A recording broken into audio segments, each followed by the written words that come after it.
Eh bien, bonjour à tous et à toutes, c'est Monsieur Kazetra, j'espère que vous allez bien, ou bonsoir à tous. J'espère que vous allez profiter pleinement de ce nouvel an ce soir, profiter avec de la famille, ou soit avec des amis. Moi, personnellement, ça va être un petit peu la famille, mais aussi avec des amis sur Discord, qu'on va prévoir des petits jeux sympas, des jeux d'horreur peut-être à la rigueur, enfin, des petits moments pour passer et fêter la nouvelle année en beauté. En tout cas, réalisez vos rêves et allez au bout de vos rêves, bien évidemment, et ne lâchez rien. Et surtout, la santé est important pour tous et toutes. Et surtout, ben, bon courage à celles ou ceux qui, bien évidemment, ont des projets, bien évidemment, pour la nouvelle année, donc 2026. Je vous encourage vraiment beaucoup. Alors, on va aller dans afficher. Ici, vous allez dans utilisation euh, à distance. Vous pouvez décocher et appliquer pour appliquer les modifications. Ensuite, qu'est-ce que je peux vous conseiller dans performance? Mettez sur personnaliser et mettez ces paramètres-là. Je les ai déjà montrés dans une de mes vidéos. Appliquer, OK. Appliquer, OK. Il y a aussi une autre chose que je pourrais vous conseiller aussi de pouvoir vérifier dans les trucs activer ou désactiver les fonctionnalités. Je crois que c'est comment j'avais. Ah voilà. Comme ceci. Vous pouvez désactiver des fonctionnalités par vous-même. Moi, j'ai désactivé les fonctions multimédia, sachant que j'ai VLC aussi de mon côté. Et puis, c'est plus performant. Il y a beaucoup plus de compatibilité de différents formats de vidéos, ou même aussi pour les musiques, comparé au lecteur de base de Microsoft. Ensuite, si vous voulez garder le truc PDF de Microsoft, etc. Donc là, vous voyez les trucs que j'ai désactivés personnellement avec Pico Optimizer. Après, j'ai fait juste la fonctionnalité, bien évidemment, multimédia que j'ai désactivé moi-même, parce que je n'en ai pas besoin. Et puis, voilà. Puis après, le reste, je l'ai laissé comme tel. Vous faites OK. Et puis, voilà.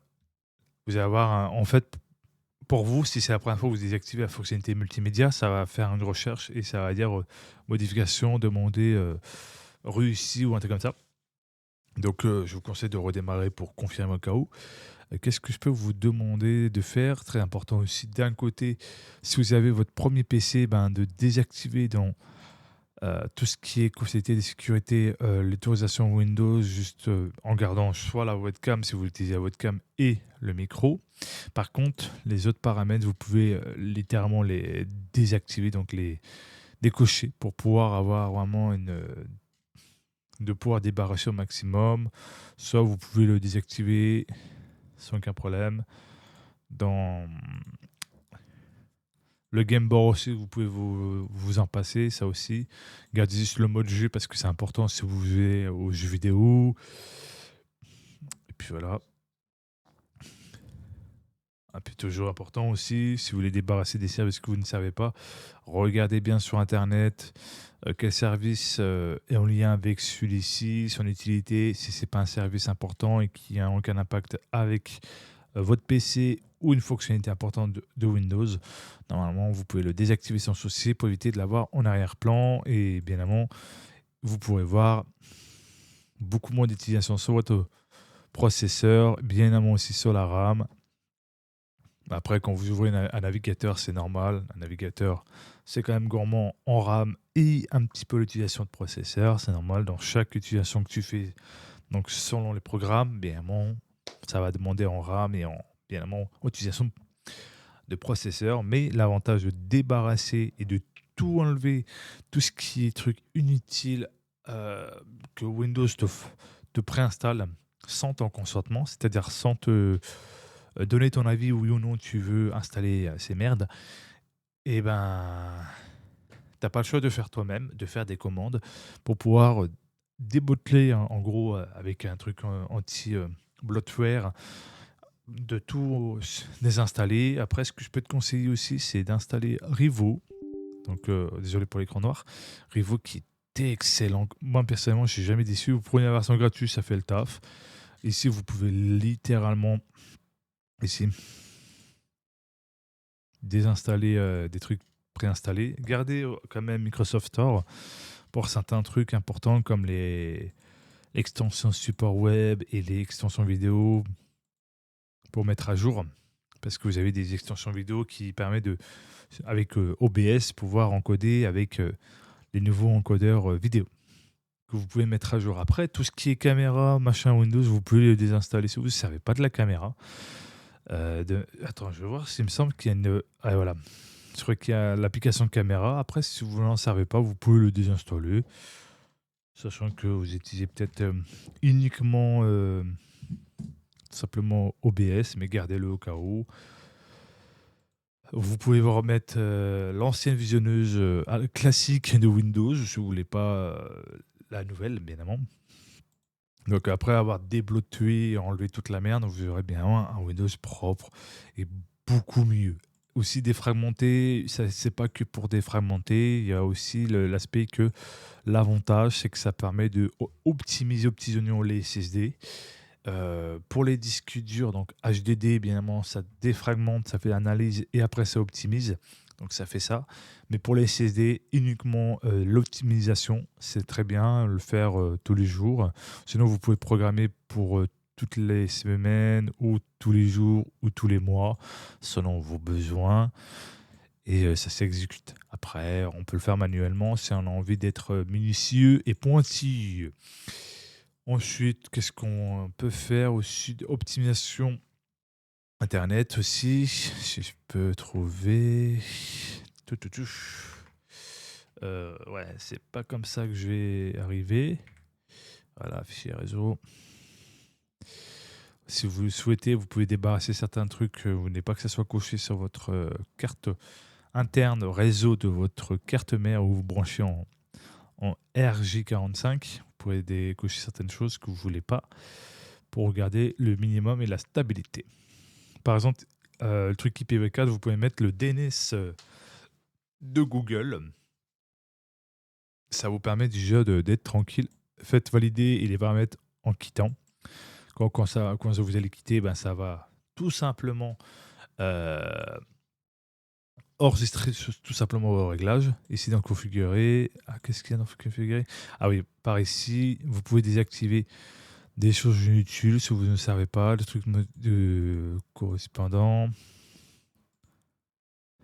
Je vais voir, ouais, ça c'est des bases. Hop, ça j'ai pas touché.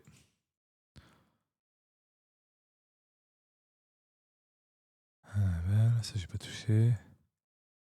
Ça, on voit qu'on peut le désactiver. Ça c'est un truc réveil, un truc à distance, vous pouvez le désactiver.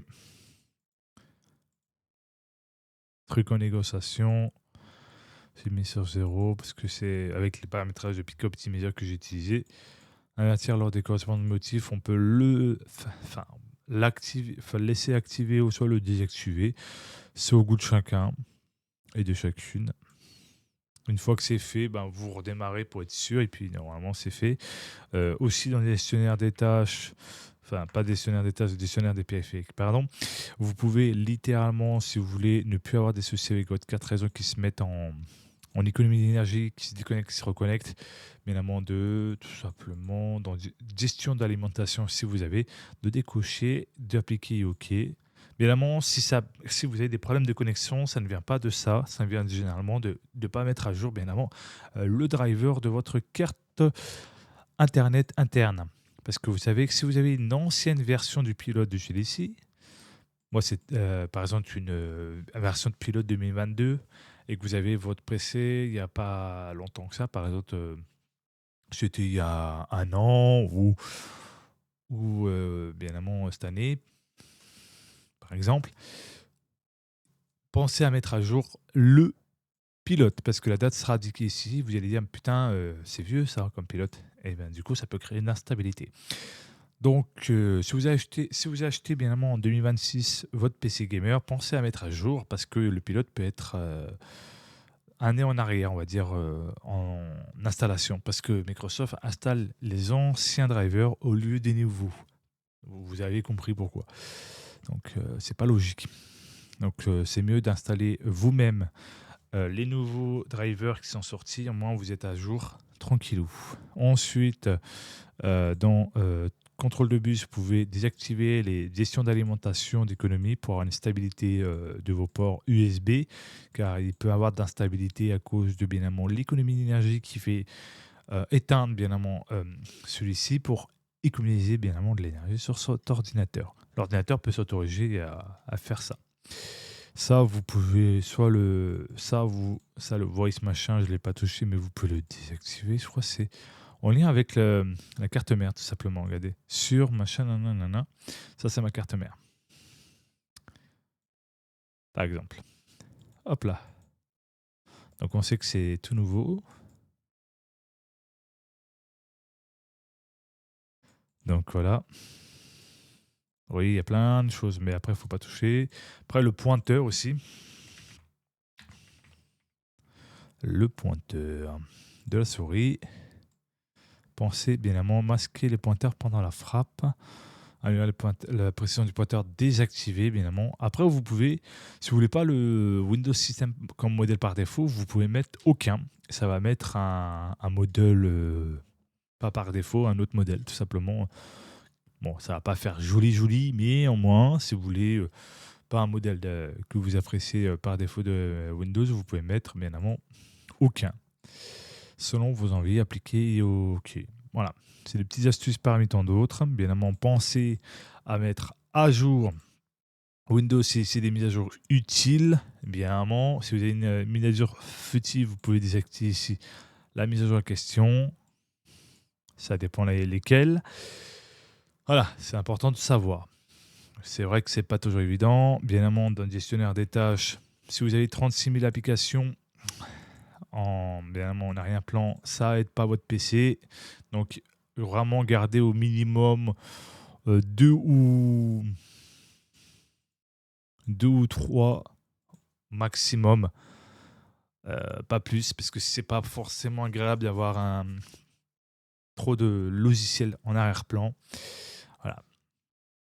Donc, c'est important de privilégier que ceux que vous utilisez vraiment, que vous les gardez au démarrage de votre PC. Bien évidemment, si vous avez un HDD, gardez le démarrage rapide dans le BIOS, activez. Si vous avez un SSD, franchement, vous n'avez pas besoin de l'activer. Le seul truc qu'il faudra ah, j'arrive plus à parler, bordel.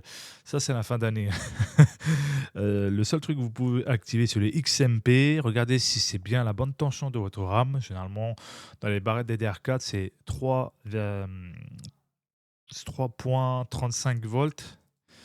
Et les nouvelles RAM, je crois que ça doit être quasiment pareil, sauf qu'avec un voltage un peu plus élevé que la DDR4. Donc, vérifiez. Et si ce n'est pas exactement la bonne tension de vos RAM, il faudra bien évidemment manuellement le mettre dans Drive Voltage si ça n'a pas changé de prononciation dans les cartes mères récentes, bien évidemment.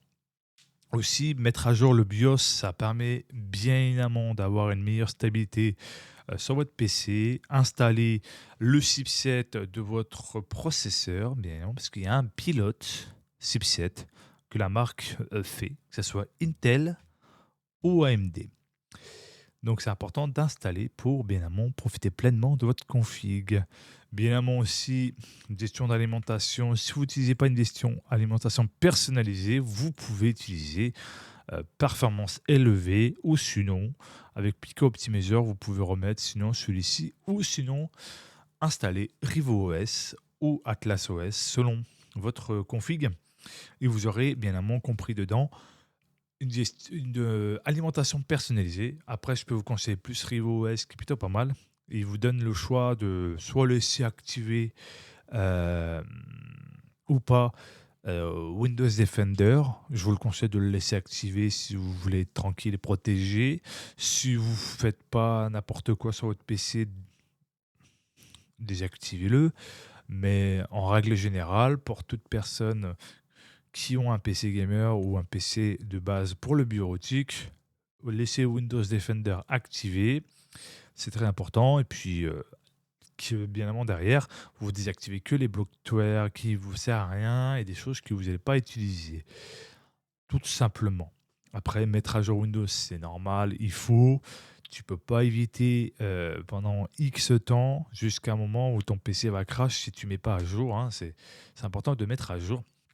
D'ailleurs, ceux qui utilisent Linux, eux-mêmes, s'ils ne mettent pas à jour, ils peuvent plus se servir de leur PC sous Linux. Voilà, c'est un truc qui prend en compte, donc mettre à jour votre système d'exploitation, c'est mieux. En tout cas, bon, je vous souhaite encore une fois, profitez bien de ce nouvel an et surtout, bonne année pour ceux ou celles, bien évidemment, qui regarderont cette vidéo très, très tard. La santé et plein de réussite. Profitez de la nouvelle année qui arrive, donc 2026. Surtout, moi, personnellement, pour cette année 2026, je vais profiter des nouveaux jeux, que ce soit un dé, que ce soit, bien évidemment, grand studio, voir s'ils se sont bien améliorés, qui vont proposer quelque chose de très qualitatif. Et aussi, bien évidemment, découvrir la technologie, découvrir aussi plein d'autres choses intéressantes, me peaufiner dans l'informatique, bien évidemment. Et surtout aussi voir qu'est-ce qu'on pourra avoir comme optimisation pour les prochaines versions de Windows à venir.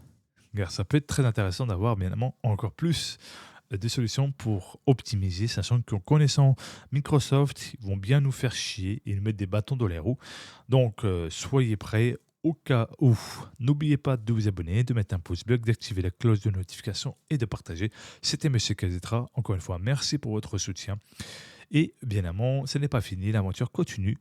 Et on fera tous ensemble une petite découverte, bien évidemment, de Resident Evil Requiem. Donc j'espère que ce let's play va vous plaire, bien évidemment d'autres aussi, que je ferai peut-être, évidemment, selon si vraiment c'est intéressant.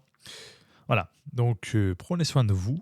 Donc encore une fois, n'oubliez pas de vous abonner, de mettre un pouce bleu, d'activer la cloche de notification et de partager. Allez au bout de vos rêves, ne lâchez rien. Et le plus important, c'est de faire ce qu'on aime et de rien à foutre de cette minorité de personnes qui sont jaloux et envieux et qui ne sont pas capables de faire de ce que nous, on est capable de faire parce qu'on n'a pas envie de louper une opportunité de faire quelque chose pour nous améliorer, nous instruire et faire quelque chose qui nous plaît.